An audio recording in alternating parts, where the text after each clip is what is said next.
For the sake of a woman, she only remembers the cruelty of others towards her, no matter how small, while forgetting her own cruelty towards others. Have you ever heard that quote? It is actually a line from the novel or film Tenggelamnya Kapal Pandarik. Honestly, I am a big fan of Buya Hamka's works. To me, Hamka's pieces are always poetic, soulful, and truly mesmerizing. So today I want to share a brief review of film Tenggelamnya Kapal Pandarik. Okay, if we look at the setting, it begins in the 19th and 30th century. It tells the story of two people, Hayati and Zainuddin. It is essentially a love story between two different classes, In this context, the two classes are separated by custom and tradition. Society at that time was overly obsessed with tradition. Now, Zainuddin is from Makassar. His father is of Minangkabau descent, and his mother is Bugis. However, the Minangkabau community itself could not accept the social status of mixed married children. This means that since his father married someone of a different lineage, the Minangkabau society considered him as someone without a clan. When he fell for Hayati, that's where the conflict begins. Hayati is seen as the flower of the village. She is of pure Minangkabau blood.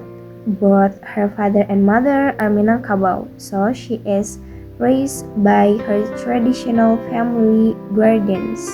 Conflict intensifies when Aziz, the brother of Hayati's friends, also taken an interest in Hayati. He is a man of higher status and he is of pure Minangkabau descent. To cut a long story short, Hayati is forced into an arranged marriage with Aziz. Even though she doesn't love him, there is a scene where she writes a letter to Zainuddin, asking him for forget about their love.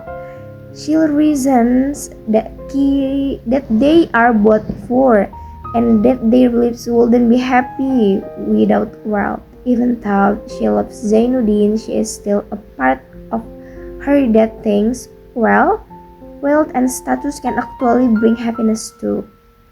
After finding out that Hayati rejects his proposal, Zainuddin moves to Java and becomes a writer. He becomes a highly successful writer, owning a big house and a car. On the flip side, Aziz ends up losing his wealth, falling into poverty, and Hayati's life turns completely upside down. Okay, but I'll stop the story there because some of you might that to watch the movie or read the book yourself, right? What I really want to emphasize here is, first of all, that story highlight that love will not be happy if it is based solely on money and status. We can see this through the marriage of Hayati and Aziz. Despite being showered with wealth and luxury, she actually goes through immense misery beneath the surface.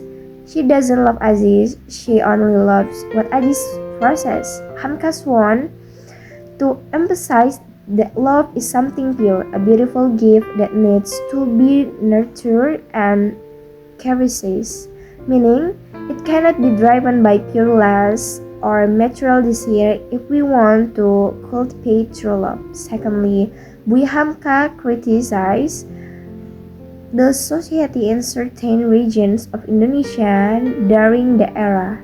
For example, as we can see, people back then were part to obsessed with tradition. Zainuddin wants to marry Hayati, but because his parents had a mixed marriage, she isn't allowed to. So we can see how society was so consumed by adat that they brush human emotion aside.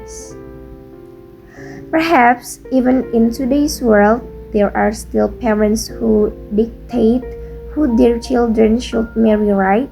Lastly, I noticed that Buya Hamka also criticizes that Indonesian society of the time for being overly influenced by Western culture.